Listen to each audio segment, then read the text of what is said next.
Time to make the exterior of an Xterra more presentable.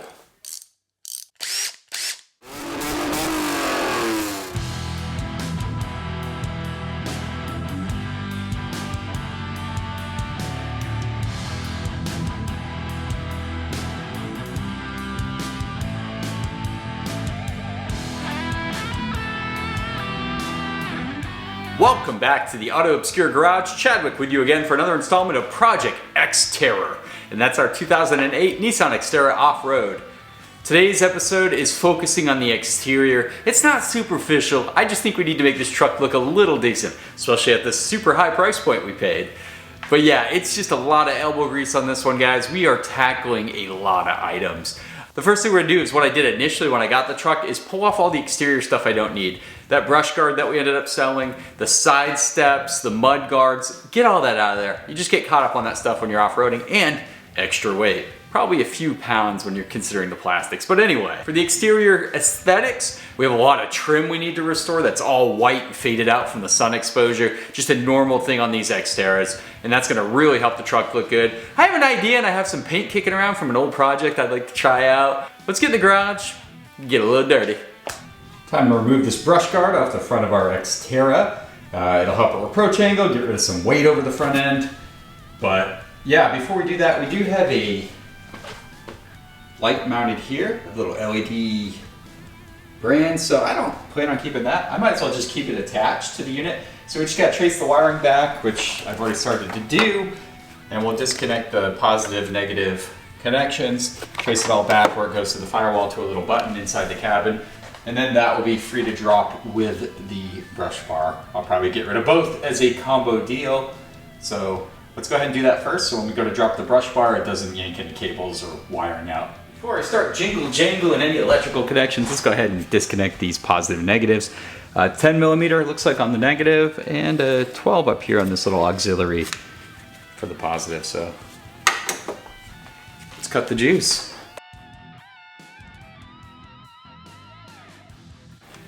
Now I have another red cable here. I don't know what that goes to yet. It looks aftermarket.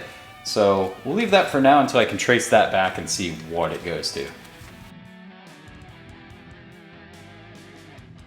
That freed up. This is the other one. We're gonna have to look and see where this goes because I think this is something else. But this is for our light bar in the front.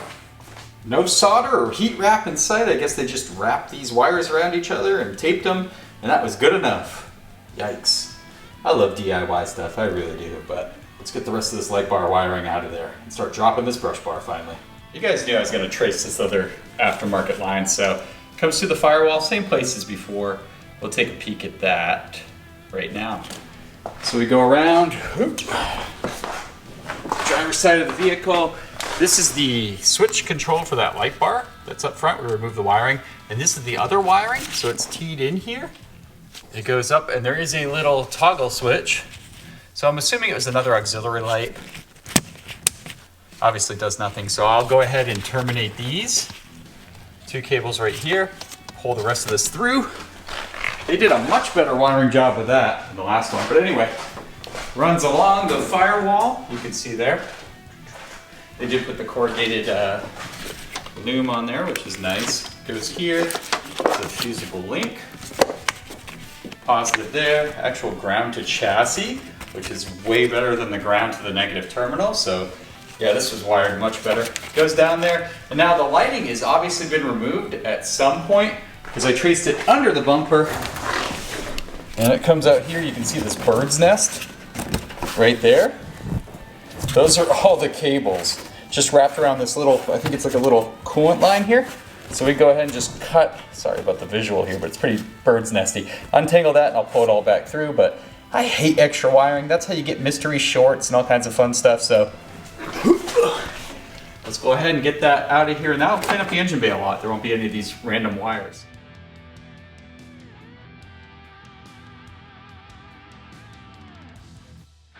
Now this brush bar connects where the OEM tow hook would be here on the Xterra, which is right under here. Let me get a light on it. You can see those two bolts. Sorry about the strobe effect. That's just what happens with my head LED lamp here. But those are two bolts. They are 17 millimeter. Again, that's where the OEM tow hook goes, so I want to replace that, obviously. And there's two on the other side where it's mounted in an identical location. Let's get these two bolts off of here. Gonna loosen one completely, then loosen one partially, and go slow so I don't drop this big heavy thing on my chest. That's a legitimately heavy piece to hold up one-handed while you do the last bolt, but there it is, safely off the vehicle. And look, the front end's back. Way better approach angle. Clearly you don't have those bottom sections of the brush guard getting in the way. Looks good. Definitely got to respray this bumper. Gonna go with like a gunmetal color. Close to factory, but nice and fresh looking. But yeah, front brush bar removed from the Xterra. Time to get the step-up bar off the side of our Xterra. That's again gonna give us a lot more ground clearance, prevent it from hitting stuff on the trail. I don't need it. I can get in there okay. My 9-year-old's kind of funny watching him try to jump up in here, but we don't need it. Believe it or not, that's not metal, so don't worry about it being too heavy. It's actually plastic, and there's 6 12mm nuts holding it on the bottom part, so they're studs, so no need to put jack stands under it or anything. It's not heavy, it's not gonna fall, it's gonna rest on those studs till you push it in and pull it out. So when we get those off of there, we'll take it off and have that extra clearance. And I'll show you, it makes the vehicle look a lot different.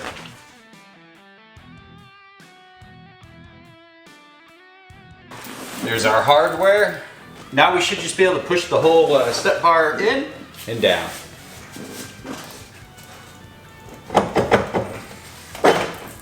Just like that. It is super light, it is plastic.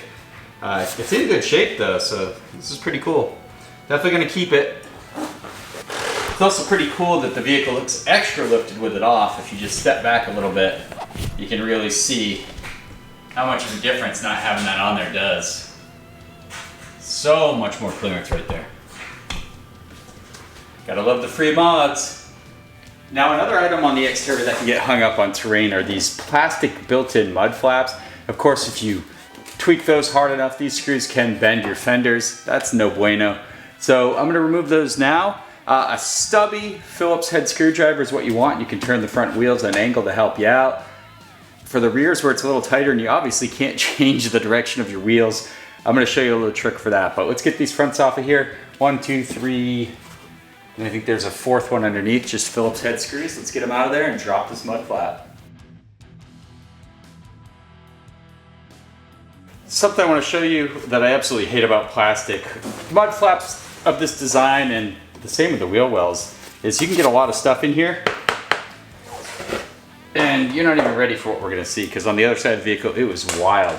But this is a natural collection point for debris, leaves, dirt, all that kind of stuff. So you want to be careful of that, because if you live in a wet climate, that just sits down here and can rot this metal out. So let's pop this off, I'll show you what I'm talking about.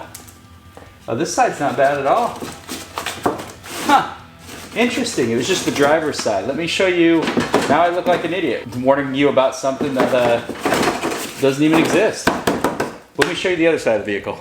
It's just the design inside that wheel well, what's behind it, but look at this pile of dirt. I mean, there's the tire. I mean, this is a huge mountain of old leaves and stuff. You can see that could easily, in a wet climate, cause rust to form. So something to be aware of, just hiding right behind here. On the driver's side anyway. Get it out of there. Weight reduction too, right? Don't just toss those little screws away. They actually go back in to hold the wheel well liner.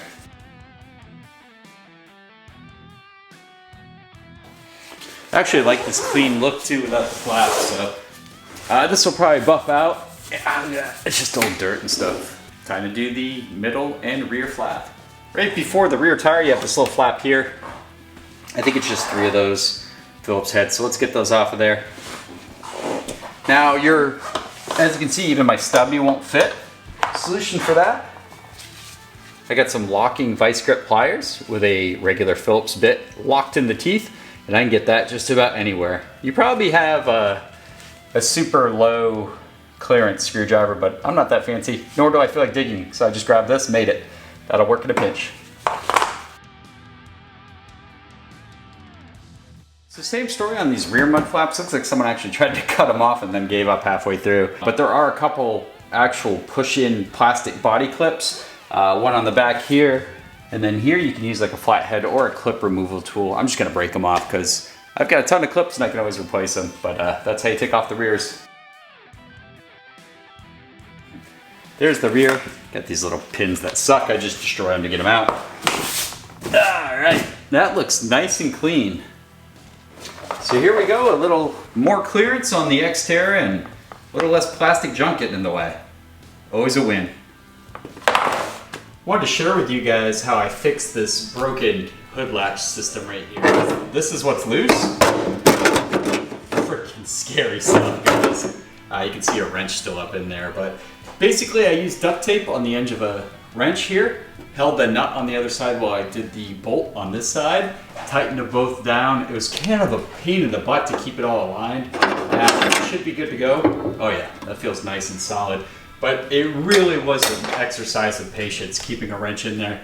The duct tape was integral to hold that nut and washer on the other side while I put these bolts in. Very tight now. Now I'm gonna keep playing with it, making sure it shuts just fine and releases just fine. If not, you can loosen this one a little bit, which will be a pain in the butt given my current situation, but then it'll allow you to slide this a little bit sideways. There's a slot over here, and that's what lines it up with this bottom receiving part of the hood latch system. So I think we're good. I'm gonna do some test shuts, but that's how I fixed it. Kind of a pain in the butt, and hopefully that holds for a while. Gotta make sure these bolts clear. They're kind of high profile, so hopefully they don't foul anything. I'll put some paint on there to see where they contact, but yep, now it's just trial and error to get it to fit right, but we got it in there. Big old dent in the hood here is definitely from the previous owner. Trying to force it down when that wasn't even the issue, but let's give it a test. All right, hood locks in place. Let's do the hood release, see if she pops. Boop. Oh yeah, perfect. All right, cool. Paint that flat black, you won't even notice that hardware. Job done. A little tricky to see, but that's our front grille on our Xterra removed. Now it was pretty faded, and some of that duct tape we used to secure the hood took some of that paint off. So I want to restore it back to its kind of original look, and I had some charcoal gray satin paint and primer from another project. I think I did a car trim with this as well. So this is what I'm using, and I'm actually super happy. I did one little light coat and it looks great. Looks like the OEM color. So I'm gonna go ahead and do all the trim, the bumper with this. I've got quite a few cans of these kicking around. I think, like I said, I did trim on an old vehicle. So let's go ahead and use that. Price is right when it's kicking around the garage. Let's make it look better. A massive visual detractor. Not that this is a show truck by any stretch of the imagination, and it's definitely not. But is this faded trim you can see here, and then the bumper is just absolutely disgusting. You can see where I painted the grille already, and that looks so good. So we're gonna do the bumper the same to match.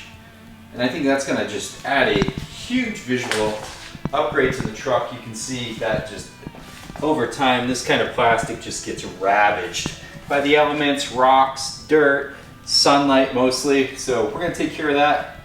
First things first, we're gonna mask off the area. Use some isopropyl alcohol, prep it up, and then I've got some paint and primer spray I'm going to throw on there that I have just kicking around. All right, we've got the area masked up to do this little side guard here. Prep work is really everything, isn't it? Next, we're going to bring in the old isopropyl alcohol right here. After allowing the isopropyl alcohol to dry up, I'm going to hit it with this Rust-Oleum charcoal gray spray paint. It's got primer built into it too, so it goes on pretty thick. It does look pretty close to the OEM color of these plastic trim pieces, so we're gonna spray it on here.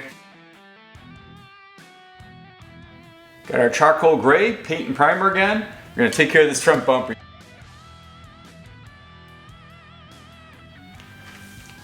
All right, let's see. This trim came out pretty awesome, guys. These little touch-ups carry so much weight in how a vehicle looks when you're finally done with the project.